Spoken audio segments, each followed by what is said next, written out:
Sit your butt outside. Hey, what's up, guys? Welcome into Packers Total Access. My name is Clayton. You can check us out on packernet.com. Find me on Twitter at Packers_access. You can email us, PackersTotalAccess@gmail.com. You can text us 865-658-5824. Joined alongside Jacob in Wisconsin. We may have Emilio skating in here in a minute. Tim is on assignment at a gun range near you. I promise you that. So he's out tonight. So taking the evening off. Jacob, how you doing tonight, bub? I'm doing good, man. Just kind of absorbing the news from today. It's been a day. It's a very interesting to say the least. I did not have this on my bingo card. I'll say that. No one did. Came right out of left field, that's for sure. And obviously, we're talking about the Malik Willis trade. We'll hit on that here briefly. Want to say quick announcement. First of all, let's give a shout out tonight to the good folks over at Ticket King, the official ticket provider of Packer Fan Total Access Live, Wisconsin-based since 1992, specializing in Packers tickets. They are Wisconsin's largest ticket source with offices next to Lambeau and in Milwaukee. Just click on the link in the video description here that'll send you to theticketking.com, where you can register for free as a customer and go ahead and start shopping for your Packers tickets. Again, that is Ticket King, the official ticket provider of Packer Fan Total Access Live. We appreciate them supporting the show. So the big announcement tonight, fans already caught on here. The channel is remonetized, so super chats are back. Ron Samville said, I'm just going to get in here first dibs, $1.99 super chat. Appreciate you, buddy. I know this is something people have asked about for a while. United Bates, huge super chat. Appreciate you, pal. He said, we are back, baby. Go, Pack, go. So the memberships have automatically reset as well, so that's something that's back up.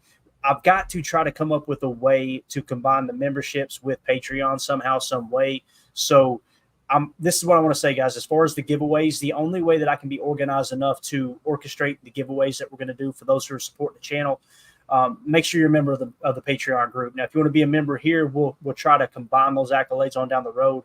But again, prioritize Patreon over the YouTube membership. But like I said, the super chats are a way for you to get your comment read on the air, pretty much immediately. So appreciate everybody being excited about that. Thank you, Bates. You're always supporting the channel, man. Appreciate you donating the Take Your Eye Off the Ball 2.0s as well, bub.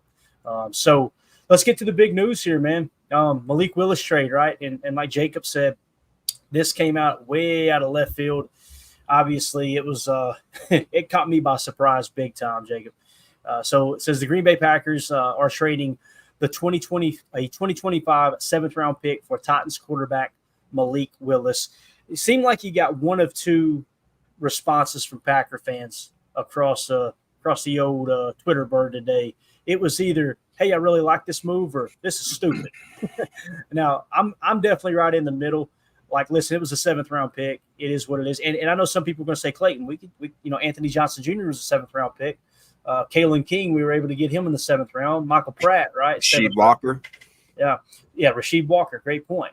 But when it comes to Malik Willis, obviously we talk about every spring when the draft rolls around, there's two different drafts.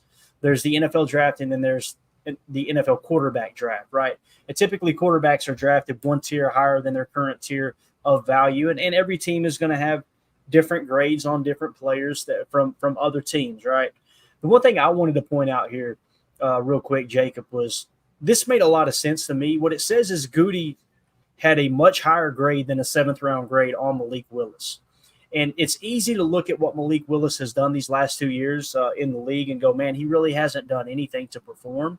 But when you really dive into where the value is in terms of when the draft happened, these teams that have these high draft grades on players, those don't diminish once they get in the league. Yeah, you're going to continue to scout these players throughout the league. And their value, it may drop a touch. But the reality is these GMs, Jacob, and these coaching staffs, they look at a player and go, just like you hear on the streets today, Jacob, I can change him. I can change him, right? So we're going to talk about where he was on the consensus big board, but I want to get your initial takeaway from the Malik Willis trade here, man. I'll be honest. At first, I was a bit disgruntled, I would say is the word. Justin actually dropped us the news. I'm pretty sure that he dropped the news to you right at that same time. We're in that group chat together. Justin, for how busy the guy is, I tell you what, he is on the ball. He'll randomly he likes to sneak in that breaking news. So we might have to get him on the show every now and then.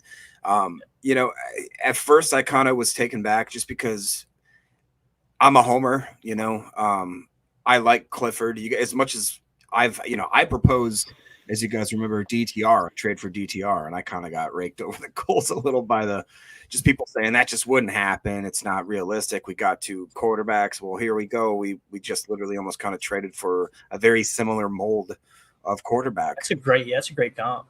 Yeah. And so,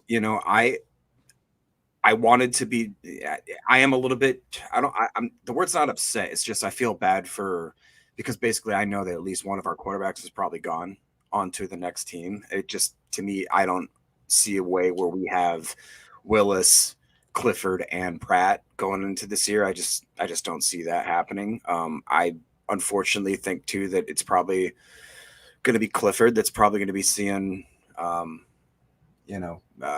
a different team. That's just my guess. That's just my opinion, but whatever. I'm intrigued by the possibility and the upside of Malik Willis. I haven't seen a lot from him to honestly be that excited about, but we saw with his last game, which I know Clayton's going to bring up some of the stats here. The guy has shown that he is, he's been pretty darn good. And he's been one of those guys also. He's very young. This is like a second-year quarterback here that is just now maybe like if we talked about with the wide receivers and other young players in Green Bay that really have taken a step. If this guy takes a step, he has all the tools in the world. I mean, when I watched him coming out of Liberty, wasn't it? Out of Liberty? Yep. Yeah. I thought, he was a very intriguing player. I think he was picked early, mid first round, so I'm excited to give him a shot. I think this could be, just like Zambito's saying, it's another Rasul Douglas, but even more than that, because it's the most important position on the team. You know what I mean? Right. So I think Goot maybe has something right now. Maybe he has something cooking. I don't know. It'd be interesting to see how LaFleur feels about it. And I really want to know like his actual take, not like coach speak take. You know what I mean? Yeah. And it's funny you mentioned LaFleur because there are some loose ties, I guess you could say, to Malik Willis and LaFleur's offense. We'll hit on that in just a second. Jake G126, thank you for the super chat, buddy. He said, let's go. Congrats. Go, Pack, go. Thank you so much, Jake. We appreciate you supporting, man. Andy A. Pack with the super chat said, it had to hurt Goot's soul to give up a pick, but I think it means that there is no question in his or anyone's mind that we have a championship-level team. And I think what Andy's saying there, and you correct me if I'm wrong in the chat, Andy, like you want to upgrade that backup position because if you get in a pinch where Jordan Love goes down for a game or two and you need to win a game or two, you want someone a little bit higher level than what we were seeing with Sean Clifford and Michael Pratt, obviously being a rookie. Michael Pratt's still trying to grab hold of the system, That's another thing he's dealing with. Sean Clifford, obviously Matt LaFleur likes him. He's always referred to him as a gamer, and he's played a lot of college football snaps. If you include college football, he's played more snaps than Jordan Love, which is just wild to think about. But, yeah, I think the other thing, too, Andy, that really impresses me about this move, and I know it's just a seventh-round pick, not only is Goody giving up a pick, but we talk about this all the time, Jake. Like, general managers, the only thing worse than making a bad pick is not admitting you made a bad pick, right? Now, what did he do by trading? He's saying probably missed on Clifford, a fifth-round pick, and he missed on Pratt, a seventh-round pick. That's kind of what he's saying with spending a seventh to go get Malik Willis, and I tip my cap to Goody for that because there's a lot of GMs that go, no, you need to make this work. These two quarterbacks I gave you are good enough, And you've seen him on the sideline there in that final preseason game with Baltimore, and he was down there in Matt LaFleur's ear the whole time since Matt was not calling the plays. So I think it's cool to see Goody kind of lower that ego. Not that he has one. Well, I mean, we all do, but I think it's cool to just kind of see him go, okay, you know what? We need to do something. And take a shot. So, Andy APAC, thank you for the super chat, bud. Go ahead, Jake.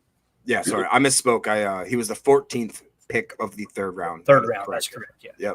Yep. John was correcting me there too. And Andy says, yeah, that's exactly what he was thinking. I'm kind of getting myself excited now as we're sitting here talking about it, just because, like you just said, I mean, everybody likes to be respectable to the people that we drafted, and we've seen Clifford. He's a great guy. He's a team guy. The fact of the matter is that he did not perform very well this preseason. He definitely, in my opinion, took a step back. And Pratt, I think, was up and down, but he showed enough, I think, to show that he is a good third stringer and break glass in case of emergency type player. But Right. like you just talked about, Clayton, I think that it talks or it says more about the team just in the fact that I think Goody sees that we have our window is open right now to be an actual championship, dare I say, a dynasty type of team. We have seen what we can do on offense, even with the young guys that we have. And I think, like you just said, man, he saw that window opening and he doesn't want to have the fact, God forbid, if something happens to Jordan Love, that we don't have an actual chance to win with a quarterback on this roster. And as much as I think that Pratt has that upside eventually, I really do. I think that in another year or two, maybe he'll get the system and he'll be, I think he'll be a serviceable quarterback, if not a quality, maybe even a starter at some point. But I think Malik Willis is a better opportunity for us, again, knock on wood, if anything happens to Jordan Love, that he could step in and help us carry ourselves into the preseason, or I'm sorry, the postseason. So what I was wanting to point out too, and I kind of mentioned it just a second ago.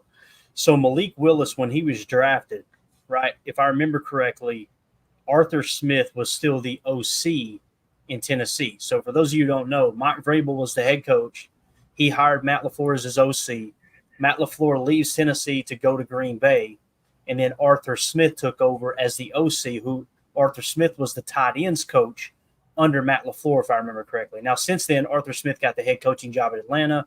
He got fired, and now he's the OC in Pittsburgh. So if you rewind back when they drafted Malik Willis, I'm pretty sure that Arthur Smith, and I could have the timeline mixed up here, but I'm pretty sure Arthur Smith was the OC in Tennessee. So if that's the case, Malik Willis should have, and who knows, whoever's coaching offense at Tennessee now might have some ties to Matt LaFleur's offense as well. Maybe they've seen something there. But one thing Malik Willis does well is he gets out on the perimeter, right? He can get on the perimeter. I remember when he came out in the draft, there were some saying he's going to be the best quarterback in that draft. And this is the 2022 consensus big board, the final consensus big board before the draft. Okay, so this is what everyone was saying about that draft. When you look at it, you had Aiden Hutchinson, Ahmad Gardner, Kayvon Thibodeau, Derek Stingley Jr., Trayvon Walker, Kyle Hamilton, Ekwonu, I think is how you say that name, Akeem Ekwonu, offensive tackle, Garrett Wilson at number 8, Evan Neal at number 9, Jermaine Johnson, number 10, Drake London at number 11, Charles Cross at 12, Jameson Williams at 13, number 14 in the entire draft. They had him, Malik Willis, out of Liberty, as I believe that was the top quarterback, correct? Yeah. Yeah. So the consensus big board had Malik Willis as the top quarterback in the draft going into that year. See, that's what I was thinking. Yeah, that's what I peaked said at first 8 round. too. Yeah. So, yeah. That's crazy. Yeah. So again, why does that matter? This ranking doesn't matter as far as what Malik Willis may or may not do at the NFL level. This is just simply, again, the consensus big board, all these professionals coming together and saying, all right, this is kind of how we see the big board laying out, just the players in the draft ranking in that order. But what's important to understand is this is the type of value that was placed on Malik Willis. Now, he ended up falling to the 3rd, so we can't sit here and say that there was any general manager that had that kind of grade on him at 14. I think we all agree with that, but it's probably somewhere between a 3rd and a 4th round grade. So my guess is Goody had somewhere between a 3rd and a 5th round grade on Malik Willis. He looks up, calls around the league. Malik Willis is available. We'll give you a 7th. Awesome. So you've got a player that your scouts graded as somewhere between a 3rd and a 5th round pick, same as Sean Clifford, a lot more mobility, probably a lot more upside. And hopefully he hasn't been damaged too bad in Tennessee. You can get him in here, get him learning the offense. And again, maybe I really like the idea of Malik Willis on boot action. We've been talking about weak wide zone slice, all these things, the RPO effect as well. He can make those RPO throws. Can he read it? That's the question, right? Yeah. But he definitely has the mobility to be a good quarterback, I think. So we'll see, man. I think it is an upgrade. Yeah, tool for this is getting us right back on track. He says this signing is cool and all, but why aren't we talking kickers? Exactly. What's funny though, Clay, is that I just now realize as we're sitting here talking. So some people may know I lived in Nashville from I think 2014 until right before COVID-ish, 2019-ish. And I went to more Titans games than I've ever been to Packer games, just because one, I lived like right next to the stadium, and me and my buddy, my roommate named Moonshine. Yeah. Fun fact. Me and him would just go to any game, and he was a Dallas fan. I'd be a Packer fan. We'd just wear our jerseys to any Titans game, and you could go to any Titans game you want to. It never sells out. So it just is crazy that I just am thinking that now. And aren't you and Emilio are going to be in Nashville, correct? Oh yeah, we got everything geared up. We got some kind of club level tickets. We paid a little bit more for them. They got the clean restrooms. We got a nice upgraded version of the concessions, from what I understand, and all that good stuff. I think they'll actually bring your food to your seat too, stuff like that. So it's going to be a lot of fun, man. I'm trying to get my business schedule lined up to where I can spend the night Sunday night and just kind of take in Nashville a little bit, not rush out of there. Got to go. I want to hit up Hattie B's. That's my goal. You've been mentioning. I'm telling you. Hattie B's. I've got to experience that, because I'm not a big Nashville person. I don't spend a whole lot of time in Nashville, but I've heard that, man, they know how to put on events for sure. So Hattie B's, their hottest flavor they have is called Shut the Cluck Up. It's not even fun. We just got demonetized, and you didn't even say a bad word. I'm telling you, it's not even enjoyable. It's just horrible. Yeah. And by the way, guys, there was an L in there. Okay, I just want to make sure that if your kids are in the room, explain to your kids there was an L in there.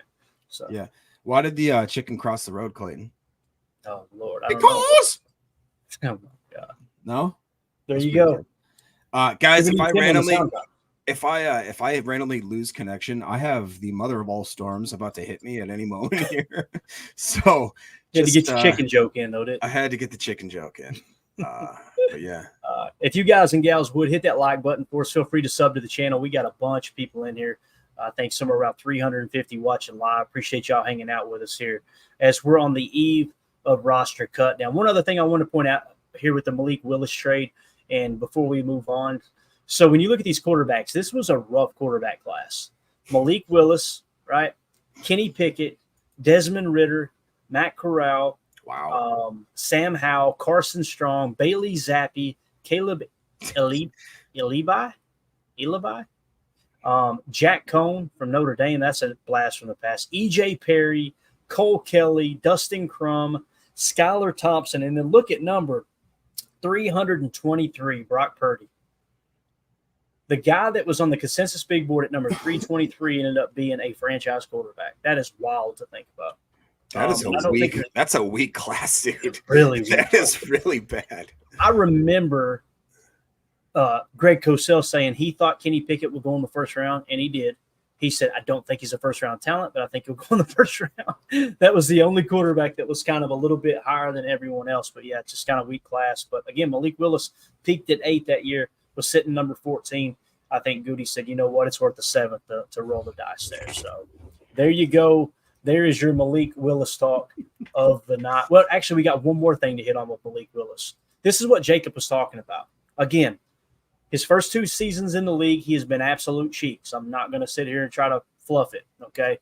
But PFF Green Bay Packers tweeted this out. The Packers have acquired quarterback Malik Willis from the Titans in exchange for a 2025 7th-round pick per rap sheet. Willis this preseason, 76.0 passing grade. He's 20 of 27, 205 passing yards, 2 touchdowns, 1 pick, a passer rating of 104.7, and 101 rushing yards. Vanilla defense, preseason, but hands down, this is the best preseason that Malik Willis has had. I think they looked up and said, we're going to cut him anyway. Let's see if we can get a pick for him. Goody looked at it and probably said, hey, look, he seems to have advanced a little bit. These are definitely better numbers than Pratt and Sean Clifford. I feel comfortable saying that without looking at the numbers. Maybe someone will prove me wrong in the chat here, but, yeah. So Prince in the chat says maybe Goot can get that 7th back with a trade of his own before cuts. It's a good point. That's a very good point. They're deep in a couple spots. Yeah.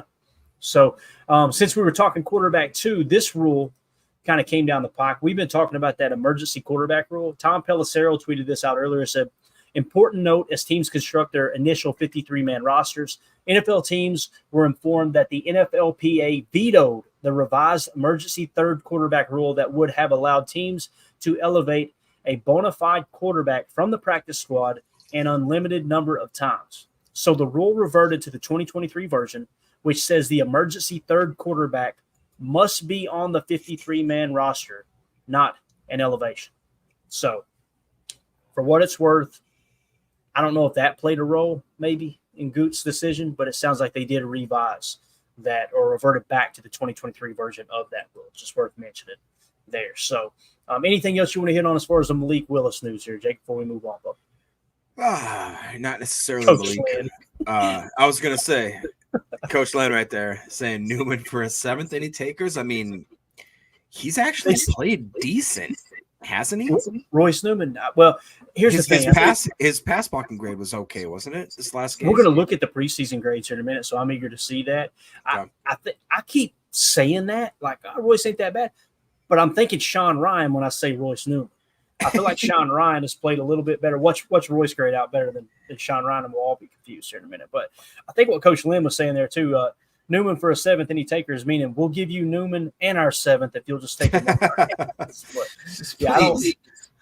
I don't know, man. It's just crazy because Royce Newman played that whole season. Was it his rookie year? He played the whole season and played pretty decent. Yeah, I remember us talking about it like this dude's a real deal. Between him and Runyon, I'll never understand. It's like they had such a promising start to their careers and they just kind of fell off a cliff. It's so weird. So weird. It is strange, man, for sure. All right. So some other news that broke today. It's not specific to the Green Bay Packers, but I want to mention it because everything across the league matters, especially when you talk about the structure of contracts and where the value truly is. So CeeDee Lamb finally got his deal with the Cowboys. Ian Rappaport tweeted out the Cowboys and all-pro wide receiver CeeDee Lamb agreed to a massive 4-year extension worth $136 million per me and Tom Pelissero. Lamb gets $100 million guaranteed and a wide receiver record $38 million signing bonus in a deal done by Tory Dandy of CAA. He's the second highest paid non-quarterback in NFL history. Now, I say that. That's crazy. Yeah, I say that to mention this, Jacob. Look at this. Andrew Brandt, former executive for the Packers, immediately tweeted out, CeeDee Lamb will make $38 million signing bonus. The Packers' 7 wide receivers will make $7 million. We're playing chess while everybody else is playing checkers, man. Bro, I don't know if I would ever, honestly, you guys know how cheap I am. I don't think that I would ever be okay with shelling out that kind of money for one player that's not a quarterback. I just, I don't know if I like that. Too old for this, says CD's taking all of Dak's money. And Prince goes on. Right. That, I mean, honestly, right? And Prince is saying Jerry Jones is a heck of a GM, LOL. Like you that, Jan. That's one of those. I don't got it. Listen, the Cowboys are fascinating to me because wide receiver is the last piece you put in place. The Cowboys have been a quote unquote Super Bowl contender for what feels like 7 or 8 years now, right? Ever since Dak took over for Tony Romo, even when Tony Romo was there, it was like they were constantly a contender, right? Seems like every year someone's got them as a Super Bowl contender. The thing that gets me, though, is like when you look at how their season ends, how would you describe how their season ended last year facing the Packers in the playoffs? Jacob, why did they lose that game to the Packers? I mean, that was a cataclysmic failure. I mean, they fell off completely. I would say they had no offense whatsoever, and their defense completely pooped the bed. It was like the offense couldn't get started early enough, and the defense allowed the Packers to jump out to an early start. Therefore, they're playing from behind now. Not that they would run the damn ball anyway, right. But they, that was the MO of how they lost. So you look at that and you go, okay, how do we prevent that from happening again? And correct me if I'm wrong, Clayton, wasn't that the first home loss they had the whole year? I think it was, yeah. That's crazy. They just hit a buzzsaw, man, in the Packers. The Packers were peaking at the right time. And, I mean, I'll tell you, you go back and watch that 49ers game, too. Packers 49ers. Bro, Packers should have won that game. We deserved to win that game. Yes, it's true. I'm not complaining. I'm not saying, what was us? But, yeah, it was it definitely felt like we should have won that. Yeah. Dave's MX6 in the chat says, yes, first home loss. Appreciate that, Dave. So last thing on the CeeDee Lamb thing, as far as annual average value of the contract, highest paid wide receivers in the league, Justin Jefferson, $35 million per. CeeDee Lamb, $34 million per. A.J. Brown, $32 million per. Amon-Ra St. Brown, $30.02 million per year. And then Tyreek Hill, $30 million per. So CeeDee Lamb, the second highest as far as AAV across the NFL as well. So just something to kind of keep in mind. Our own Jamie in the chat, also AKA M. Smitty's throwing up some great numbers here as well. He's saying that Pratt was 23-35 for 178, 1 touchdown, and 1 pick. Clifford, the big red dog, was 22 for 43 for 202, 1 touchdown, and 1 interception. So yeah, keep that up there. Let's look at this. Let's compare here. Yeah, I think if you have obviously add into the 101 rushing yards, that's like one of those type things too. And I don't want to like. This is gonna sound.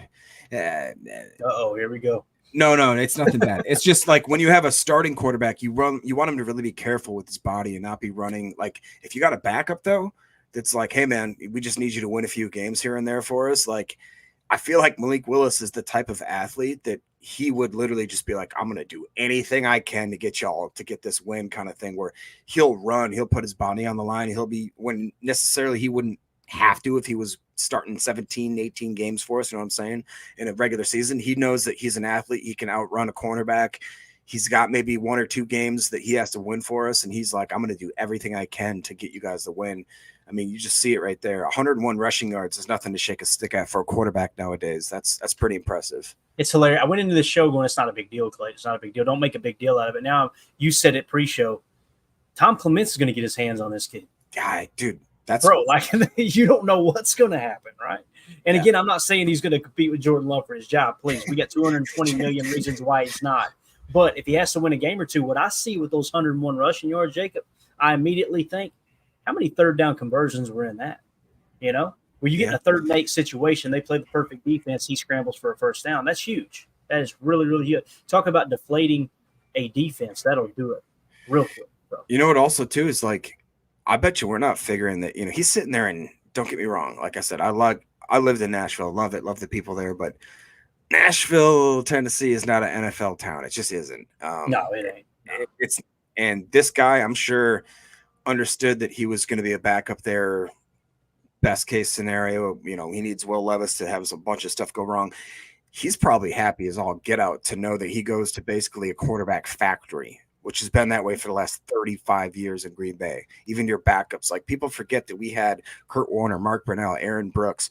We had Matt Flynn. We had all these guys that we drafted and developed, and then we just kind of let themselves, go be butterflies somewhere else. And a lot of times it doesn't always work out because we have such a great upbringing. And again, right here, Dennis is talking about in the chat, Clemens, however he wants to say it there. Matt Hasselbeck, thank you, Jake, as well. He's probably thinking, holy crap, I just got put into an absolute perfect position, at least for me to sit there, have a great community around me, have great coaches. Still young.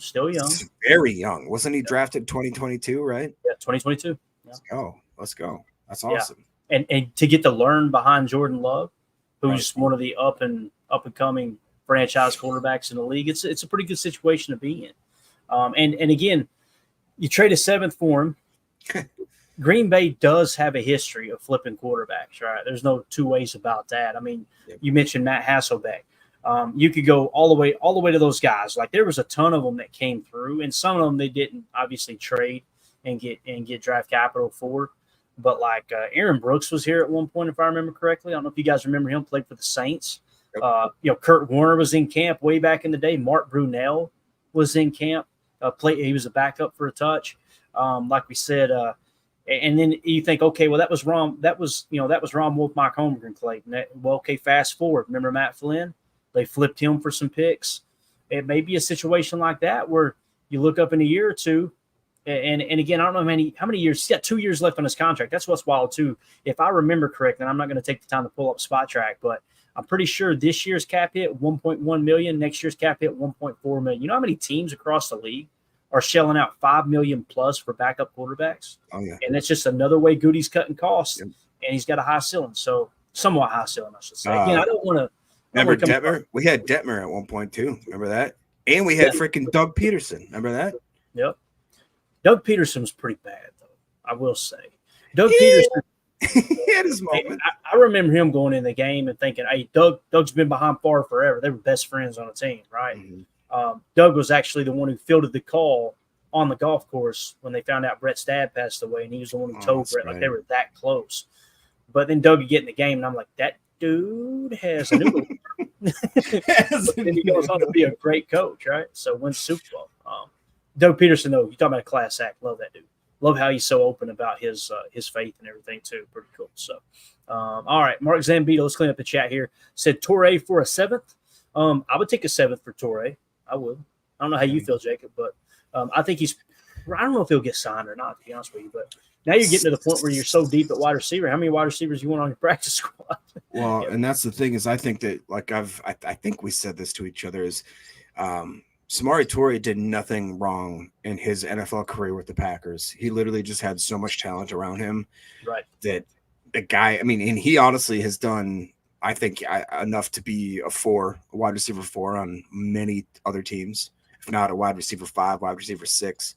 Even if he's a practice squad guy, he's a really good practice team or practice squad, special teams and practice squad player, I think. Mm-hmm. Hit that 2-0 for this if you haven't already. You see it up there. We need to hit it real quick, and I got to change the setting here real quick if you don't care. The chat you've got marked. Let me find it real quick here. I got a ton of them. You had one marked there. This one here. Yeah, go ahead and read it out. Yeah. Too old for this is saying that I remember Malik getting a lot of attention at the combine for classy. That's true. Yeah, for the classy things he did. I'm sure Goot had an eye on him for a while. So if I remember correctly, to reiterate what Too Old for this is saying, I believe he was one of those guys that stayed there and like originally started cleaning up the trash kind of stuff. Like a couple of guys emulated that in years prior. I think he was the first dude that kind of just did it and didn't want no camera stuff. So that, I talk about it a lot anyways, how there's that rating that we can't quantify of a good dude rating. Like we got a RAS, we know what their bench is, we know what their 40 is. I feel like Goot in the Green Bay Packers organization has like a good dude rating. And I don't know how they scale it, if it's a 1 to 10 or a, whatever the case is there. But I just feel like that he does meet that type of caliber. I think that the Packers really honestly do more than I think any team in the NFL, to be honest, really do take into account, is this person a good person, which is kind of crazy to think about, but I love it. Definitely, man. All right, cool, man. Let's hit some preseason grades. That sound good? Let's do it. All right, here we go. So one of the things we wanted to do before we got to the 53-man cut down here, and if we've got time, we're going to dive into Paul Brettle's article on his 53 cut he did about 10 hours ago. Make sure you go look up Paul Brettle on Twitter, give him a follow, retweet, all that good stuff. But what I thought we would do is let's take a look at all of the preseason grades from PFF for the entire Packers team and say, okay, who really popped in all 3 games? Consistency is the key in the NFL, obviously. You can have one great game. It doesn't make a hill of beans. It's what you're going to do week in and week out. It's what Greg Cosell said about Jordan Love. Is he going to be the same guy week in and week out? He proved last year he was going to be, even through the ups and downs. But let's kind of dive into these real quick, man. These are your top offensive grades through the preseason for the Green Bay Packers. First place, only 1 snap, Dontavion Wicks, 94.3. Number 2, Jordan Love, 90.3. Only 3 snaps there, okay? So number 3 on this list offensively was the newest addition here with Henry Pearson, 75.9, only 15 snaps. Jacob, I think I don't know if he'll make the roster or not, but they brung him back for a reason, and the dude came in and it looks like at least he's doing everything he can to keep his football career alive. Number 4, Luke Tenuta, 74.7. Number 5, Malik Heath, 74.1. Number 6, Julian Hicks, 72.1. What if he were to take Samori Toure's spot on the practice squad, right? There's something there, possibly. But we'll stop there, and then we'll keep going here in a second. The thing I want to point out, Luke Tenuta, pretty impressive. 67 snaps, 74.7. That might be almost a slam dunk. We'll see what Paul Brettle says if we have time. But what do you think about what we're seeing here as far as the preseason snaps so far in this top 5, top 10? Yeah, I mean, obviously we know what we have in the two top contenders there. Mr. Henry Pearson has just been a great surprise. When we cut him, I was really just like, why? Like, I really Right. liked what he was doing. I love the progression. And then was about a week later, we brought him back, and I thought, all right, all right. And I was hoping that we'd find some sort of role for him. And I really do think that it could be that H-back DeGuara / whatever type role. Is there? You tell me real quick, and I'll get to another thought I wanted to make about Luke Tenuta. But is there any shot that you see us trying to sneak just two onto the active roster of running backs that is, and then having a Pearson make the team as well? And if so, are we going to sacrifice maybe another tight end? Like, it's crazy because right now there's a lot of guys on that bubble that I think deserve a shot on this roster, and it's just hard to figure it out, man. It's crazy. Yeah, as far as running back, or if the question is, do you think we'll only carry two? If you had to do like let's say Lloyd's injured, we'll say Dylan's injured, you try to sneak Wilson and Jacobs as your starters, and then you get Pearson on there somehow. Could you see that as a possibility? With only two tight ends, maybe? I think Pearson, there's no other team that's going to sign Pearson, obviously. We're the only one. I put him on the practice squad. If you're gonna, and that's what they did last year. And I believe he's still eligible. And I don't know what the cap is for players who have 2 years more experience, or more than 2 years experience. I think there is a cap there. I'm not sure. I'm not going to waste a whole lot of time trying to understand the rules. We'll have the roster tomorrow. But I think I would see Pearson on the practice squad. As far as just carrying those two, if A.J. Dillon and Marshawn Lloyd both go on the IR, yes, I think we'll only carry two backs. And I think we'll be looking at activating one of those other two as soon as they're healthy. That's kind of the way I see the running back position there. If you go on down the list here too, really offensive line is what's popping out to me. Travis Glover, 71.6. You've got Caleb Jones, 68.8. Those are all pretty solid grades. Lasita Smith got a ton of snaps, 65.1.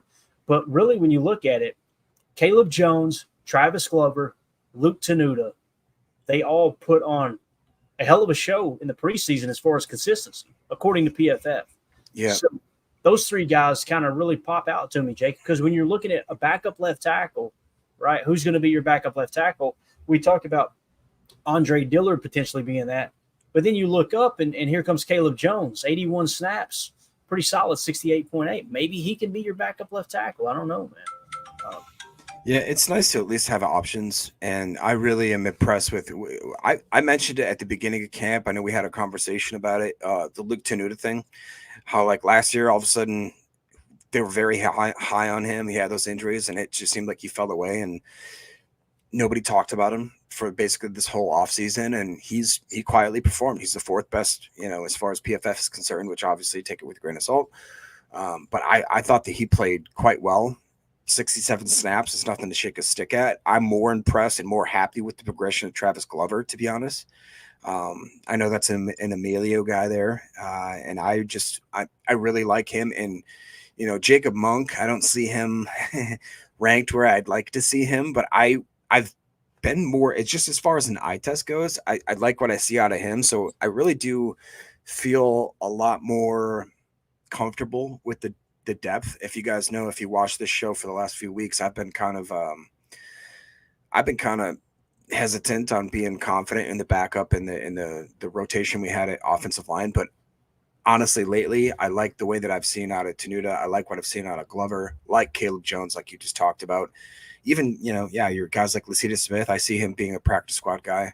And then like Sean Ryan and stuff like that have taken steps where, dare I say this, I bite my tongue, but even Dillard, I'll be cool with Dillard. Just, I don't want him starting, but his stats, man, his stats have been pretty good.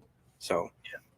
Cleaning up the chat here a second. Jam says Willis was also at the Senior Bowl. The Packers like their Senior Bowl darlings, no doubt about that. Roger Davis said, "You don't go to Liberty if you are a problem." Great point. Ron Sample said he gave some stuff to a homeless guy also. So Malik Willis definitely got that reputation of being just a great dude. 2-0 for this says he also seen he also was seen eating away from the others and giving his food to a homeless man he sat down and talked with.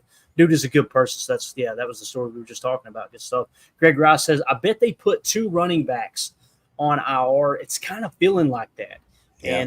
And like Coach Lynn said here, your boy Tyler Davis to IR also. I'm hearing more and more of that. It seemed like one of the Packers insiders tweeted that out earlier today too, Jacob. So there's a chance that Tyler Davis could start on IR. And then obviously you just carry those 3 tight ends in Luke Musgrave, Tucker Kraft, and Ben Sims, right? Yeah. That's Joe Wilson will, if he has a shot, it's gonna be practice squad probably. Go ahead, bro. No, I was just gonna say that too. And as again, a guy that I'm gonna come around to is Tyler Davis. I understand what he means to the team and what he does, but I will be honest, I think Ben Sims has outplayed him right now. It's the NFL. What have you done for me lately kind of thing. It's the not for long. I think that Ben Sims has been performing a little bit better. And honestly, Joel Wilson had one bad drop, if I'm remembering correctly, in the beginning of the game. But other than that, he did look like he was like poised to be at least be another up and coming strong depth guy at the tight end position. And so I'm excited, man. I just think we have a lot of really good talent, a lot of good backups. I'd even like to see like Lasita Smith as a guy. One, I didn't have anything to do. He got 123 snaps. Does that tell you either they're trying to like really gauge if he's going to make the team, or does it mean like we just didn't have anybody else to play? Like to me, that's a lot, dude. Yeah, that's the most of anyone, right? Yeah, I think so. It seems like it. Yeah, by a pretty good margin. Prince in the chat said new practice squad rules. They can have 6 spots with no restrictions on experience. So you've got 10 spots that they can't be in the league for more than 2 years. All right. And then you've got 6 spots. There's no restrictions. And then you got the 1 international player, if I remember correctly. I think that's how that works, I believe. So appreciate that, Prince. Thank you so much. I'm sure 3 or 4 episodes from now, I'll be going, I don't know how that practice squad rule works, but I appreciate you taking the time to explain it right now, man. Mark Zambito says 1 running back on IR, either Dillon or Lloyd. I can see that too. It is kind of scary going into week 1 with just 2 running backs on your roster. You can get yourself in trouble quick. Now, you could throw Keyshawn Nixon back there if you need to. You could probably throw Jaden Reed back there if you need to. It's not ideal. Yeah, those are the guys that kind of come to mind for sure.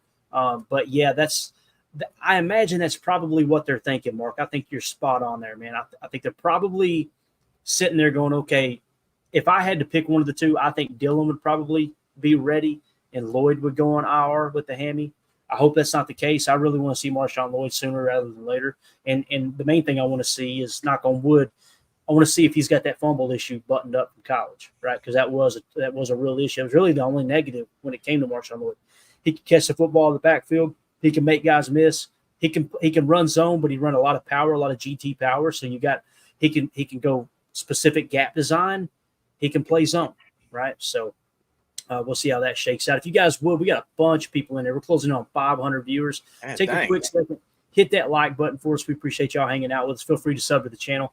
Thank y'all for making us part of your evening here. Prince in the chat said, yep, Pearson, the practice squad. I think that's where it'll be. 2 over this says, this storm is starting to cook. You're in for a good one, Jacob. So it looks like it, dude. Yeah. Hunker down over there. Spoon with the dog. Hey, do you know what I watched the other night too? Just again, do you remember when I told you I watched Twister, the original Twister, the OG? Nice. It's such a good movie. It still hold up. It's so good. Got that Shania Twain blasting in the background. Exactly. They got a new one, a remake. I can't justify spending $19.99 on I think it's Prime to watch it, but once it drops, everybody said it is unbelievable, the new one. So, really? Yeah, I've heard really good things about it. Hey, you know what? The last remake I watched was freaking Maverick. Bro, that movie was awesome. I still haven't seen it. Like I said, I got a buddy that shows no emotion. He lost his parents in a car accident when he was in high school, and he's about 10 years older than me. He's just one of these dudes. That I'm not laughing. That's just no. The way you said that. Dude, this dude has like been through the ringer in life, and when you talk to him, it's like he has no emotion. I asked him, I said, "How good's that movie, man?" And he went, "I watched it 3 times. Cried the first 2." I was like, damn, all right. So it was wild, yeah. He may be watching. Worth, if you're out there, buddy. Thanks for watching. I don't know why you're in here with everybody else watching either. The show sucks, but we appreciate you. I will second that. I literally watched it. I got emotional. But you would second that the show sucks? No. I watched that movie. It was the epitome of the perfect sequel. Like, I don't think there'll ever be, other than Terminator 2, I don't think there'll ever be a better sequel to any movie series. It was amazing. Respect. I wasn't laughing. It's just the way he said it. I know. I got you, Jacob. You're sorry. You're just an insensitive. It was like that's what you are. So. You know who it reminded me of was when Bobby and Rick or Santino goes, I was molested when I was in summer camp, and they all start laughing at him. Don't you do this? No, you're talking about Bad Friends, right? The podcast. Yes. That podcast gets off. Sorry, it's the way you said it. Yeah, it's what he said. It's the way you said it. And then he changed it up every time and made it sound even worse. Anyway, how do you say this name? I don't want to get canceled here. Is that Weed? Why? All right. Whatever the name is. Thanks for the chat here, buddy. I want to hit on it, Jacob. Stop skipping it. Pearson's good for a practice squad spot, but no one is going to claim him if waived. He was a street free agent for a while. Nobody touched him. Completely agree. That's kind of where he was at. Mark Zambito said Sean Ryan center. What I've heard, and this is from Wildy and Tausch, Blog has talked about it a little bit on all their podcasts. It seems like they see Sean Ryan as the backup interior guy. They want Jordan Morgan to win that right guard spot, although he's hurt now, can't make the club in the tub type thing. But they see him as the backup right guard, the backup left guard, and the backup center is the way they were talking. That surprised me at center. I know you see the question mark here, but maybe that is truly how they see it. If that's the case, then at least you got somebody with some experience there for sure. And then Coach Lynn says, I still like Telford a bit more. So if we look at Kadeem Telford, where is he at on this list? Because he must be down a little further. Here we go, Telford. So Kadeem Telford, 108 snaps, 58.7. That pass block grade, we know Goody likes pass blocking, 69.9, not bad. But look at Andre Dillard's pass blocking. Bro, that's going to be your backup left tackle if he's healthy, right? It's got to be. So Caleb Jones, I don't know. He's had 2 years experience now, so I imagine he would have to be one of those 6 spots. It does seem to be kind of a pattern that Goody does have that I can change him absolutely sort of mentality, bro. Like you look at what he's doing with Dillard, and he's getting guys that like at one point were, I mean, that was I did not realize how that was a weak quarterback class, man. And to fact that he fell all the way to the 3rd. I mean, that's kind of shocking. But man, I'm getting more excited about it as we go on here. It's just I'm trying to figure out what we're gonna do. Have we made any corresponding moves as to indicate where Clifford or Pratt will go? That hasn't happened, right? No, it's weird because like Pratt, if you cut him and put him on the practice squad, you're essentially giving up 2 years of his contract because you can sign him back to a futures if he's not claimed at the end of the year, and it kind of resets to a 2 year with restrictions. If I remember correctly, that could have changed too. But to me, I have no reason to believe this. It's just other than it being in my dumb redneck mind. It kind of feels like Clifford to the practice squad, carry 3 quarterbacks, keep Pratt and Malik Willis on the active roster. I could be wrong. Now, not active on game day, obviously. You'll deactivate Pratt, but you're kind of protecting him, keeping him on the 53. That's kind of what I'm thinking, but hell, watch them jump up and only have Jordan on the 53 and somehow cut Malik or something. You know what I mean? Like, it's just – I'm not saying that's going to happen. It's just every year something like that does kind of come about. So is that Ellis Merriweather with a 10.7 pass blocking grade there? That's rough. That's not going to I know people got kind of excited about how he ran the ball and stuff at times, but that right there, man, that's just a deal breaker, man. I mean, it really is. You can't – that's Emmanuel Wilson's knock in the past, but check this out. According to PFF, cleaned it up, 71 this preseason. So that's a big step forward. I think Emmanuel Wilson's done enough to finally make the roster. I really do. So, also look just a tick below him. That kind of shows that Lloyd's probably not ready for that role either. Yeah, absolutely. And again, only 14 snaps, though. It's kind of – but, yeah, you're right. That's definitely what sticks out there. Another thing that sticks out, the pass blocking for Luke Tenuta, 85.1. I think Luke Tenuta he's on this roster, man. It just kind of feels like that. Let's see. Let's go to the bottom. Let's be negative Nancy's for just a second, and we'll switch over to defense here. Appreciate everybody hanging out with us. We got a bunch. Ooh, Tyler. Tyler. Go on our, sir, please. Bo Melton, 52.2. Interesting, right? Let's see. Sean Clifford, 52.5. Let's see. Royce Newman. There's our boy Royce, 53.2. Pass blocking grade of 84. But the penalty hurts the grade, so keep that in mind. If it wasn't for the penalty, probably graded out in the 60s or so. It's 146 snaps, though. That's probably second or third most. Yeah. And 46.8 run blocking grade. So, I mean, He's showing pass blocking. And remember when Royce first came in the league, wasn't he a right tackle? Am I thinking right? Didn't he play right tackle? I believe so. So he's maybe a little bit better pass blocker than run blocker. Can't really count that 2 snaps there with Christian Watson, obviously. I'm trying to look. Donovan Jennings, I think, will be a practice squad guy. 55.1, kind of what it's feeling like. Everybody talked about Luke Musgrave, having kind of a slow camp, a quiet camp. He only played 7 snaps because you really can't trust these grades, but he did have a 55.1. Michael Pratt, 57.4. That's what I was talking about. It kind of feels like Sean Clifford to the practice squad. If you carry 3, you keep Pratt over Clifford. If you carry 2, you're going to stash Pratt on the practice squad as well. It's a 7th-round pick. I don't think anyone's going to sign either of them based off of their performance in the preseason, but who knows. Jacob Monk, everyone was talking like Jacob Monk had a great camp, a great preseason. PFF disagrees, and again, I'm not saying they're right and everyone's wrong. 57.8. I think he'll probably make the roster because some are saying that he might be the center of the future on this roster. So I liked what I saw from him. I don't know. I'm not a scout, obviously, and I probably, if I went back, could probably figure out. Yeah. Oh my gosh, Coach, this is the 2nd time that I've seen him throw this in the chat. No, stop it. No, read it for the people on the podcast. Jake. Mosby over Cox. He says for the 53. I tell you what, his name. He said, Smitty says Coach is going to start a fight with Jacob. Absolutely. You don't say that.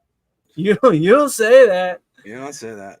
What Packers said that last year? They just broke us up. Who was it, Jacob? Somebody said that. Which one? Oh, you don't say that. Was it Tucker Kraft? I think it was Tucker Kraft. I think it was maybe Tuck. Yeah.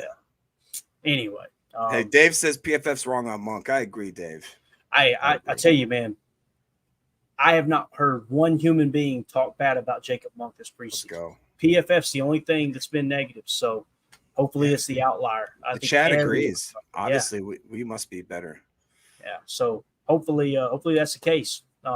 Because if you've got that guy for the next 4 years and you can mold him in, I'm not saying he's going to be as good as Tom, but if he can contribute like Tom did early on and start to throw him out there, that's absolutely huge. And they say he is a dog. Like he is one of these guys that he's just one of those goons. He'll get in there and do the dirty work, kind of a Josh Sitton type. I love those. You need those guys in your O-line. Sure. Deadfish says it seems like when Monk and Lacita Smith were in there that the running game was going. I actually agree. This is one of the rare times in, recent history where I can remember the announcers being like, the Packers running game is doing quite well. It's like, I said, what? He's really? Okay. J. Cole in the chat said, Clayton, what is the name of the book that has the breakdown of formations, getting my son started early? So I don't know of a book that has a breakdown of just formations. There's 2 books. The one I always tell people, if you're getting them, and I don't know how old he is, Jay, but the book Take Your Eye Off the Ball 2.0 to me is like, if you're an adult and you're looking to learn about the game of football, that's the perfect starter book. If he's 10, 12, 14 years old, you might want to go to something like, and I'm not being rude here, but something like Football for Dummies, something like that, where it can kind of build a foundation. But if he's someone who, if you got your boy watching ball and he picks up on stuff that most kids his age don't, watch him jump in there and say he's 31 years old. if he is, I would say Take Your Eye Off the Ball 2.0 would be the one to go with. This right here, if you can't understand my redneck accent, that Jay just said it, or Smitty said it, Jay, take your eye off the ball. I actually just got this book, which is The Essential Smart Football by Chris B. Brown. It goes in more like the fundamentals and that kind of stuff.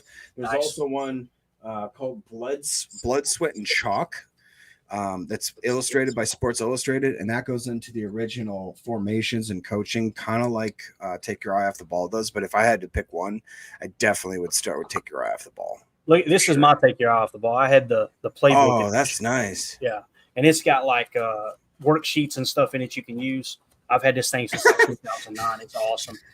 But this right here, if you want to go a little more advanced and specific around the Green Bay Packers, Bobby Peters, the 2023 Green Bay Packers Complete Offensive Manual, he breaks it down tremendously. So we'll be working out of that on this show and explaining what Bobby Peters has learned and is teaching other people too. So there you go. All right, we got to get the defense here. We're at the 54-minute mark. We may go a little long. Jacob, if you've got to go, You just go. If a cow flies by your window, just hop off, man. No big deal. I'm good. What is wrong with you? Oh, it's freaking Dennis. I can't read his comments. He's becoming the new Eric. I can't. I think it's Eric's burner, to be honest with you. Let's go over the defense real quick. So here's the defensive side of the ball for the preseason for the Packers. Yes, sir. All right, we got the preseason. So number 1, Christian Welch, 90.1. He better be on this roster, Jacob. He better be on this roster. Number 2, Chris Russell Jr., 89.8, only 31. Who? Exactly. Aaron Mosby, 85.9. I know I don't see Brenton Cox anywhere near Aaron Mosby. Hey, you keep Cox out of your mouth, all right? Aaron Mosby, 85.9. Kobe Wooden, 55 snaps, 81.1. Man, that's pretty darn impressive. Evan Williams, look at our boy, 79.1 on 43 snaps. That's just wild. I would have thought he played 100 snaps because he was just every game he was around the ball. The fact that he only played 43 snaps, that's crazy. It's just wild. Jonathan Ford, 78.7. I still haven't heard anything about that injury. Have you heard anything, Jacob? I haven't. Chat, let us know in there because that guy played. He's talk about a guy that's maybe progressed and taken an absolute step here. Eric, What are you doing? I tell you what, I'm gonna. God. Shout out to Cheesehead Murph, become a YouTube member. Appreciate you, buddy. I know you're a member, also a member of the PTA Posse over on Patreon. Appreciate that, buddy. And also look at Robert Rochelle again, just real quick. That guy he's quietly been outperforming any of my expectations. And special teams too, man. Right. Robert Rochelle making a case. Eric Stokes, Jacob, is only 12 snaps, but that's what we're looking for. 75.9. Let's go. Yes, sir. Christian Young, 53 snaps, 74.4 grade. Isaiah McDuffie, 74 grade. Jamon Green, 108 snaps, 73.4 at cornerback. Hafley's got this cornerback room buzzing, bro. Right. Absolutely buzzing. Yeah. Zane Anderson, 73.4 off of 74 snaps. Corey Ballantyne, 71.8 off of 67 snaps. Keyshawn Banks, 71.2. Let's see who else here. Kalen King, 127 snaps, 68.4. Not bad. Tackle grade, need to work on that, although he did force a fumble there against the Ravens. Coverage grade, 70.6, been solid. Lucas Van Ness, 67.4, only 40 snaps. Anthony Johnson Jr., 66.7. Pretty solid performance there. Keyshawn, only 12 snaps. Javon Bullard, only 28 snaps. They're treating him like he's a starter, Jacob. Your boy is your starting safety alongside X, man. You got to be excited about that. Yeah, I'm actually honestly thrilled. It's such a crazy notion that we did flip this room like literally overnight, basically, with how good Williams and Bullard has looked in that safety room, and guys even like Anthony Johnson Jr. too. We don't even talk about the guys like Oladapo. So that's the only reason there where I'm a little bit nervous that they might skirt one of the safeties to make room for some of these guys we're talking about here. We got too much talent on this team, man. It's gonna be tough. I like Fred McFarley. I don't know why he's even saying this, but Ballantyne. Oh, he's saying assuming Rochelle's too injured. I would love to have Ballantyne on the team. I don't know how we get him on it. You know what I mean? I would love to get probably 10 others on this team where I don't know how the heck we're going to get him on there barring injury. And it's going to be sad to watch some of these guys eventually probably drift off onto other teams. And we're probably going to see some Micah Hydes out there that we're like, why didn't we retain this player, but it is what it is. Every year it happens. And if anything, it's a testament to how well we draft and to how happy we should be that our front offices knows what they're doing. Yeah, Dave Zimmett 6 in the chat said that hip will keep Rochelle out. Probably that's another thing. Probably going to protect him on IR somehow, some way, right? Get him on IR. Yeah. Got a lot of guys that are kind of qualified for that IR stashing, but we'll see what happens. Let's see what else we got here. There was a couple other guys. Carl Brooks is a little bit of a letdown for me, man. That surprised me. Only 58 snaps, but a 60 PFF grade. It's interesting. He played really well last year in the 34. We talk about Devontae Wyatt, Kenny Clark. These guys should blow up in a 4-3-1 gap. Carl Brooks might be the exception. It might not be as much a fit. Hopefully he puts it together. Yeah, but to be fair, Clay, look at below. Below Carl Brooks, you have Kingsley, Kenny Clark, Rashawn Gary, Devontae Wyatt, and TJ Slayton. But only 4 snaps. Right. That's what I'm saying. Is I just feel like these guys Carl ain't got Brooks enough. with the 58. I wish it was just like 10 snaps. You know what I'm saying? That worries me a little bit. Yeah, but look at what is that? His 69.7. Like, it's not like he's junk. And honestly, 60 is not. It's not junk. It's no, anything above a 60 is like, okay, probably deserve a roster spot for the most part. You want you guys in the 70s, obviously, and even higher. But all right, Jacob. Don't do it. We got to do it. Got to do it. Don't do it. Brenton Cox Jr., 52.3 on 67 snaps. That surprises the heck out of me. But again, the big thing is that tackle grade, 28.6. If it wasn't for that, he's probably grading out in the 60s. And again, we've seen it, right? I mean, listen, I'm not trying to pile on. I personally think Brenton Cox Jr. is probably going to make the roster, although Spoon had kind of mentioned they could keep Mosby over Brenton Cox Jr. Spoon is very plugged in with the front office, so it's kind of like, that maybe there's something to that. But you've seen him run himself out of plays, right? Like, I didn't imagine that. Hey, I was just going to say, as much as I'm we're monetized, so I'm going to try to word this carefully. I appreciate Brenton Cox Jr. has ran himself out of plays. It was the exact same thing that we saw in his college tape. Is that he is explosive. If he picks the right angle and if he decides to go at the right time, he's an absolute human meat missile. He lives up to his name, let's say. But when he does that without any disregard for whether or not the quarterback's going to bootleg out, which we've seen now, I've seen it at least 4 times in the preseason, where all he had to be was just a little bit disciplined as an edge. I'm talking like you didn't even have to necessarily completely stop the pass rush, but there's something in his brain that he just has to go. He has to go all the time. And you can see it almost like while he's running, he understands, I did it again. He's Britney Spears. Oops, I did it again. And if he can't figure that out, he's not going to be on the team. And it's just that simple because we're too talented at the edge position. And Mosby's making it hard to not make the team, if that makes sense. Yeah. All right. So I want to give a shout out to one of our Patreon members.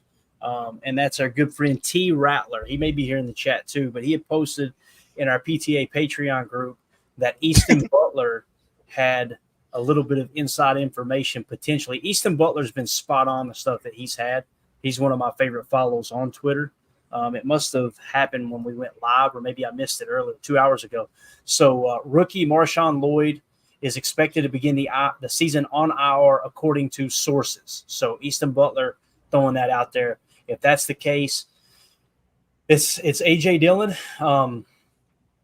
You're gonna look to have AJ Dillon healthy as that number 2 or number 3 back. They probably still have AJ Dillon above Emmanuel Wilson. Maybe they don't.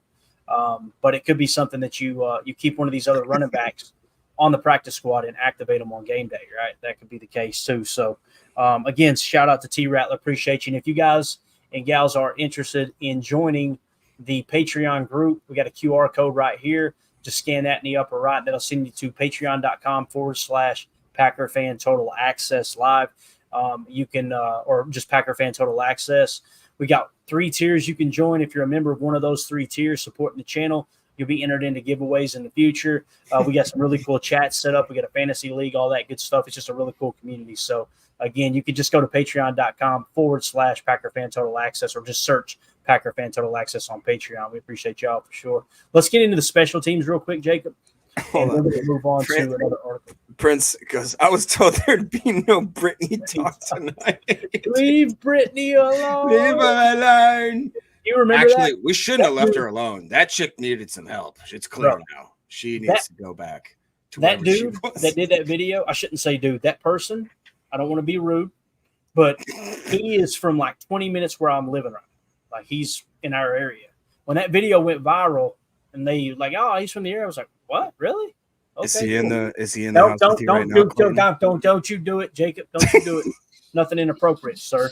Everyone is welcome here. I'm just saying that video, so random, looked up one day. I'm like, dang, he lives here. That's interesting. So, all right, special teams. This is going to make or break the roster on the bottom half. There's no two ways about it. Look at Merriweather. Ellis Merriweather, halfback, 13 snaps, 82.3. If you're going to laugh, sir, you need to mute your mic. We can hear you. All right. Jamon Green, 77.3. Eric Wilson, 77.1. Anthony Johnson Jr., 75.8. There's our boy Robert Rochelle. Only 9 snaps, but a 75.1. That straight face you have when your camera came back on. Christian Welch, 33 special team snaps in the preseason, 74.3. Pay that man his roster spot, Jacob. I need Christian Welch on the team. Yes. I don't know how that works. Again, this is one of those guys where realistically, I don't know. If you're going to have to sit here and make me choose between like Kalen King, Ant Johnson, Christian Welch, Brenton Cox Jr. That's I don't want to do that. I don't want to do that, man. What I would like is if these guys, I shouldn't say what I would like. It'd be unfortunate if like 3 or 4 of these dudes stubbed their toe real bad on the way to practice and they had to just maybe sit out for a day or two and they had to be, on the maybe not on PUP. There's got to be, because PUP means you're out for 4 weeks, right? I don't know. If you enter the season on PUP, if you enter the season on PUP, I'm pretty sure you have to sit out a mandatory 4 weeks. So I wonder if there's any sort of injury designation where it would be just so unfortunate if they were to have some turf toe hit them, and then we could figure out a way to play musical chairs like we talked about on the roster. Because I don't know. I know this dude, Brenton Cox Jr., 71.9, 20 snaps. That's going to help. That's going to help a lot. That's going to help a whole lot. Ben Sims, 37 snaps, 71.9. They get a good look at him. So as far as the bad special teams grades, let's see if anyone hurt themselves on the bottom half of the roster here. We talked about Matt Orzik. I can honestly see a situation. I can honestly see a situation. I don't know if he farted on the kicker or what. I don't know what happened there to get that low of a grade of 47.3. But I could see something like they did last year where they don't carry a long snapper on the initial 53 and then sign him, a week, whatever. Because you got like the final 53 is going to be set tomorrow. I say the final 53. It's really the initial 53. I apologize. But you set that, and then you've got what? Basically 2 weeks, almost 2 weeks before your game, right? It'll be a week from Friday. So you've got plenty of time to bring that guy back in. Now, albeit you need a long snapper in-house so to be able to practice and all that good stuff, keep camp going as you wrap it up. But, yeah, that's kind of a tough look there. Had a bad preseason for sure. A couple other players that are worth noting. Malik Heath, 50.9. That's pretty wild. What if they only carry five wide receivers this year and they risk losing Heath? And I'm not saying they should do that. I'm just saying if special teams is a deciding factor, that could be an issue there. Joe Wilson, 57.7, so that kind of hurts his chances, although he's impressed. So I heard that. Did you hear that? Or it's the Thunder, one of the two. Bro, I might have to get blown away right here. You're good, man. If the camera goes dark, it was not snowing in. You know what I'm saying? Katano Ladapo. How do you feel about him, man? Because it seems like every preseason game, people are like, hey, he flashed. I just didn't see it personally. And PFF seems to agree. And I'm not saying, listen, he's behind the 8 ball already, right? Like the dude came in with an injury and all that. But how do you feel about him, man? I feel like that he is playing good enough to be around the 3s and the 2s. But I think that he is behind the 8 ball, like you talked about. He just, and I said that as soon as I knew that he was injured and he wasn't going to basically be able to practice. It does hurt you. It does. I don't care what anybody says. Just like Respect Orange just said, Oladapo's just behind, needs more time. I think that he seems like the type of player that once he gets game speed, play speed, gets into practice more, and actually gets to get more live rounds kind of stuff, that he's going to be a lot better. I do have high hopes for him, and I think he's handled it the way that he should. Do you think there's any way that he doesn't make that 53? Do you think there's some way that people think they can sneak him on a practice squad? Because let's see, Ron here is saying Catan will be on the 53, but inactive every week. Where did they draft him at? Let's look here real quick. Catan was a 5th, right? Pick. Yeah. I think they'll keep. I think he'll be on the active. I do, or the 53. I do. So I did too. If he was a 6th or a 7th, I may, but really, I mean, Michael Pratt, when you look at this whole draft class, I think Michael Pratt's probably the only one that has a chance of going to the practice squad. I'm sorry, but isn't it crazy that, like, when you look at that draft class there, the only one that I'm kind of like, I shouldn't say only one, but the one that I'm the most hesitant is our first rounder. Like, and it's not that I don't think he'll be good or anything like that. It's just that I have more confidence in the others sliding into some sort of role, if that makes sense. If Jordan Morgan, I should say, Jordan Morgan, if he can slide into the right guard role, I'd be totally happy and cool with that. But if he didn't, I wouldn't think it was a horrible situation for us. Just because, and not, does that make sense? Yeah, no, it does. I personally think the fact that they immediately kicked him the right guard after that initial orientation and everything, they got the rookies in here first. They probably seen his footwork. They seen all of the technique and said, we got to get this guy in a starting lineup.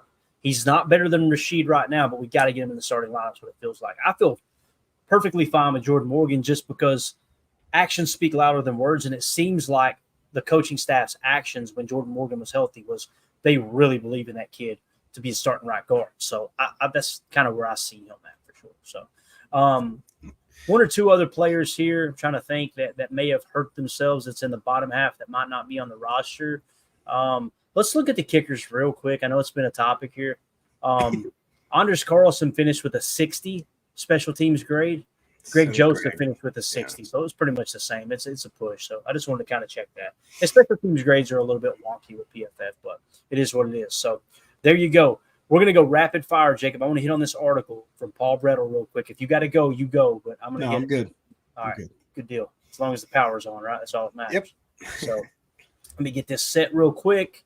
If you guys would hit that like button for us, feel free to sub to the channel. We appreciate y'all hanging out with us. If you're watching on X or on Rumble, thank y'all so much for making us a part of your evening. Feel free to retweet, follow, all that good stuff. Appreciate y'all. Thank you, Mark Zambito. You are the man. So Paul Brettel, he put this article, he put a tweet out. Make sure you go give this a like, a retweet, a follow, all that good stuff. Paul Brettel said, I went back and forth on a few decisions, but here is my one and only roster prediction during training camp.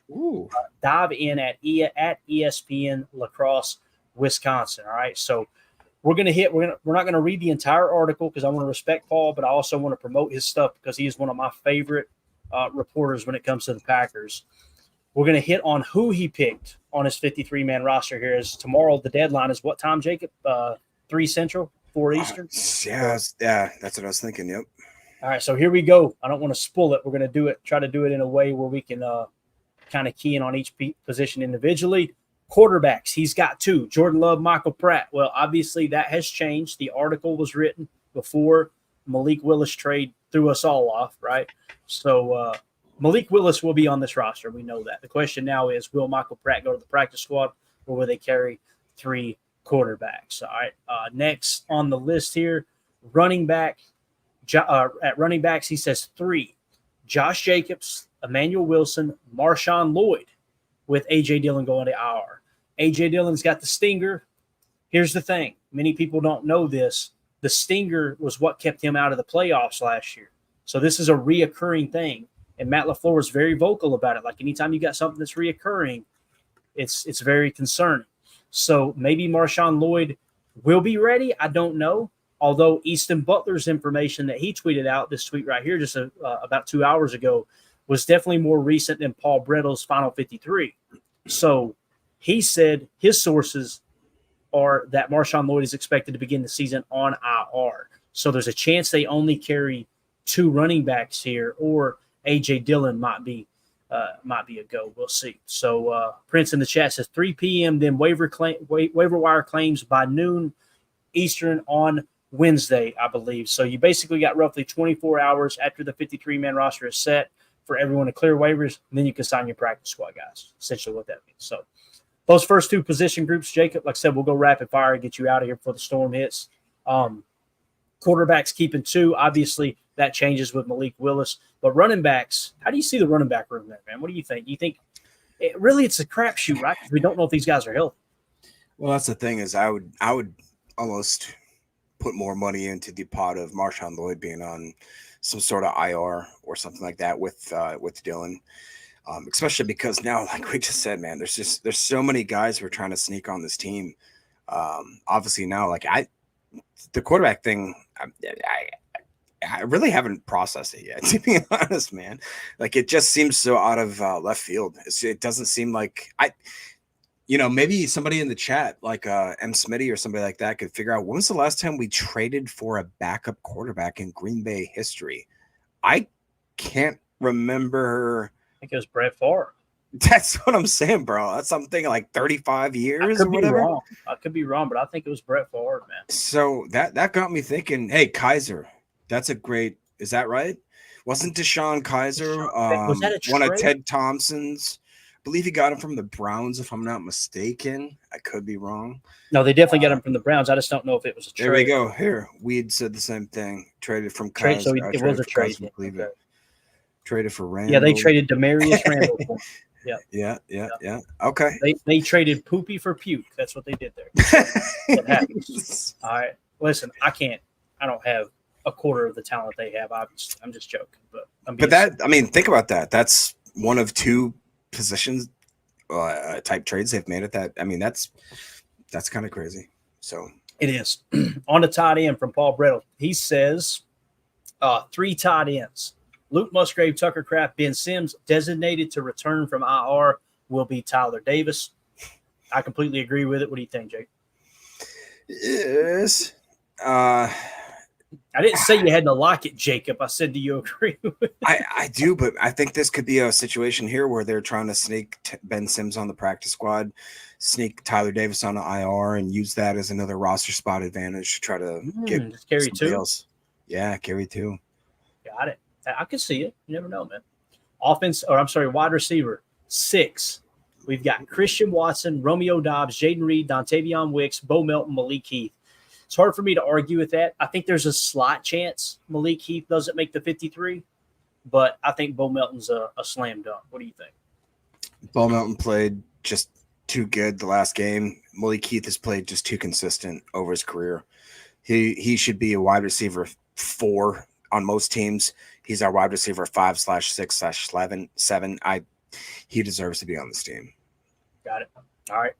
Offensive line 10. We've got Rasheed Walker, Elton Jenkins, Josh Myers, Sean Ryan, Zach Tom, Jordan Morgan, Jacob Monk, Andre Dillard, Kadeem Telford, Travis Glover. So who is the guy that's out there? Who am I thinking that's out that we were just talking about? I've already closed it out. It don't matter. Well, actually, got the depth chart here. If we look at that, who is Paul Brittle thinking is out here on offensive line? It would be Newman's not on that list, is he? He is not. So he's saying Newman's gone, right? Then is there a Tenuta? No, there's not a Tenuta, right? There is not a Tenuta. You're right. Wow. Interesting. Okay. Very interesting. So, okay.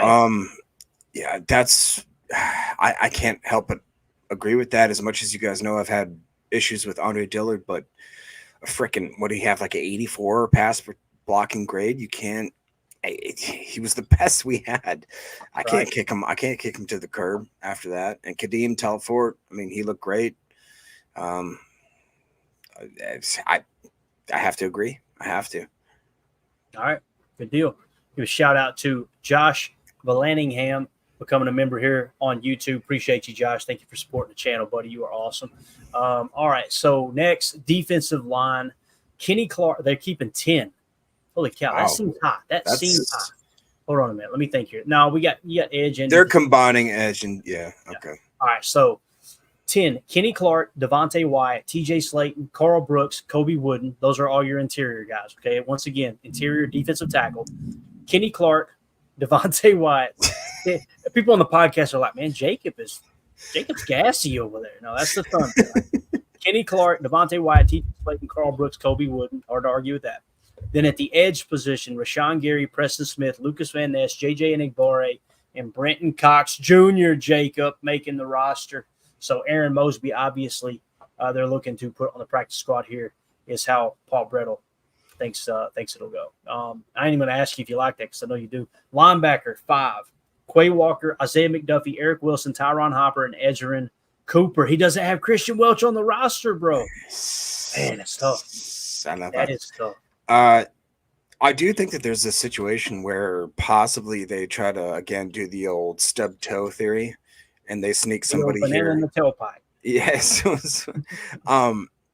we haven't seen anything from Cooper, which is sad to say because I really did want to see that. And guys that I didn't think necessarily deserved a certain draft pick were Evan Williams and Tyron Hopper, and I've been completely, my mind is completely flipped.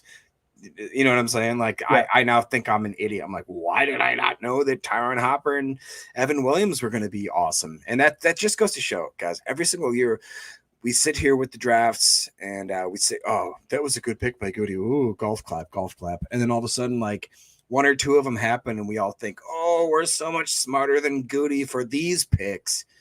And then, like a year later, a year and a half, 2 years later, we're like, "Okay, all right." He's just been, dude, he's been on fire for like the last 4 or 5 years. He's been on a run. He has been on a run. It really is crazy. So All right, I'm gonna hold my judgment from now on. If you guys hear me talking smack, talk smack to me in the comments, please. do it with a super chat. I'm sure. Super chat. Hey, look at this. So shout out. Oh, well, first of all, I got to hit this one. Where did it go? Where did the thunder from down under? Greg Rice said thunder from down under, Jake. Yeah. Tony Holman became a YouTube member. Appreciate you, Tony. Welcome to the group, brother. All right. Cornerbacks. Jair Alexander. They're keeping 6. Jair Alexander, Eric Stokes, Carrington Valentine, Keyshawn Nixon, Corey Ballantyne, and Kalen King. Who is out right there, Jacob? I'm trying to think. Who is the odd man out at corner? I'll tell you what I would do, but it won't happen. Rochelle. Kick rocks. Jacob, be nice. What is wrong with you? So they're saying Robert Rochelle. Now, obviously, you got the IR. He may even mention that in the article. I'm not sure, but Robert Rochelle is the one that's off this list, Jacob. Interesting. Will somebody else sign him, though? You know? I don't think that somebody else will sign him. I think that he definitely deserves to be on a team. But whether or not that is this team and, I would hope that we could hopefully get him over to the practice squad. And again, we always say, knock on wood, God forbid, if any sort of injuries happen, it's nice to know we got a guy like him that, I was real impressed with him, not just only with what he did with the backup cornerback role, but the special teams. He was a great gunner. He was a really good gunner. Oh, yeah. And he showed that he's not scared to throw his head in there and make some plays and that kind of stuff. So I'm excited to have Robert Rochelle hopefully on this team, whether in what capacity we'll find out. But yeah.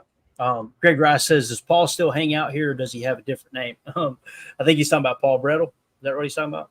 Or maybe Paul Roberts. Remember Paul Robertson that was in here all the time? Yeah, there used to be a Paul, yeah. Yeah. If you're talking about Paul Brettel, we're in communication. Here's the thing with Paul. I'm trying to respect his time, man. That dude is so busy. He got an opportunity to work with the Colts and do some stuff as a beat situation over there. I don't know all the details, but Paul is way too important for this show is what I'm trying to say. Not his words, mine. But we're going to have him on from time to time when it permits. But I just love to see that dude advance in his career, man. He is awesome. All right. Safeties, Xavier McKinney, Javon Bullard, Evan Williams, Anthony Johnson Jr., and Katan Oladapo. Completely agree with all that.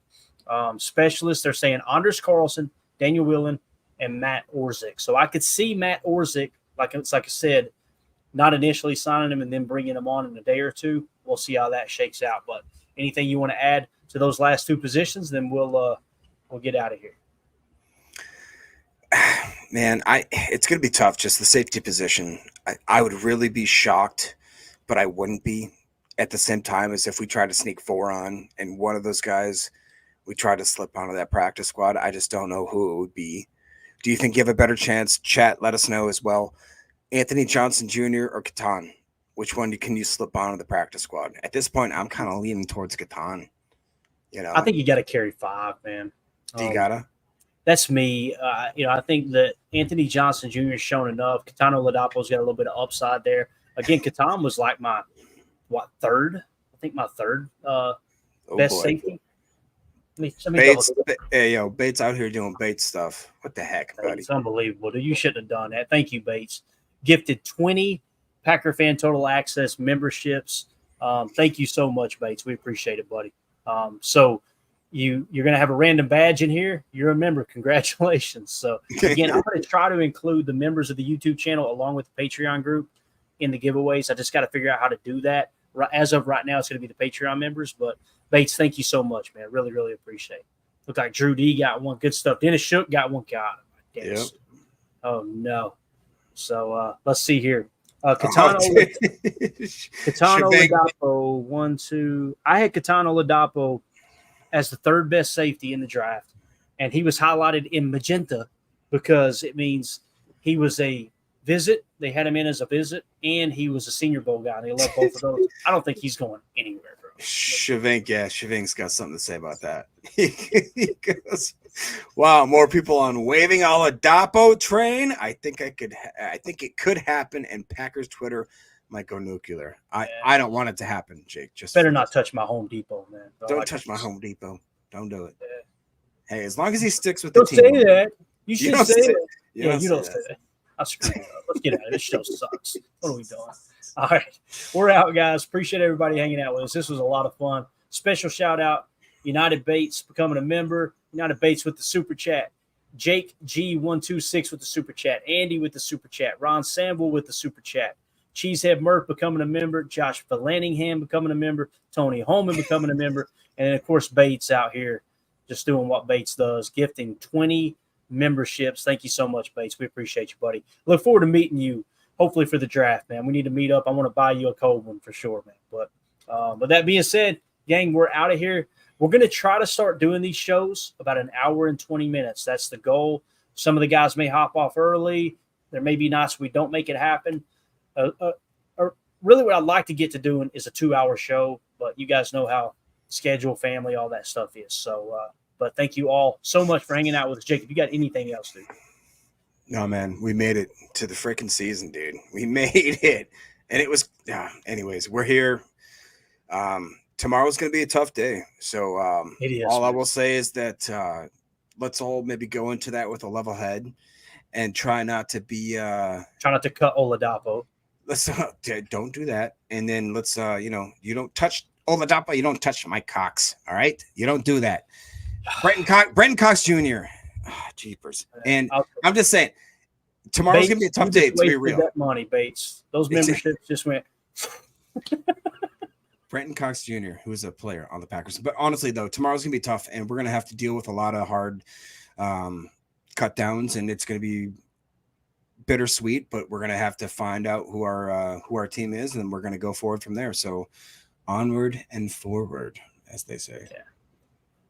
I'm going to put Jacob in timeout as we wrap up. Sit your butt outside.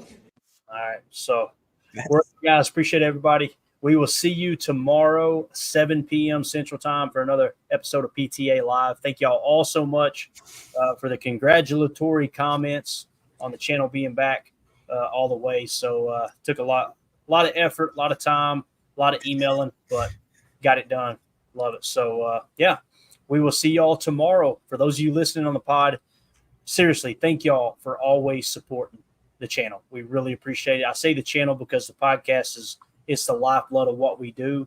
And we try to do things vocally in here to where you know what we're talking about. We're explaining what the images we got on the screen because you guys and gals, again, you make this thing go. So thank y'all so much. Let's go out and be the change we want to see in the world. 53 roster tomorrow. Go Pack, go.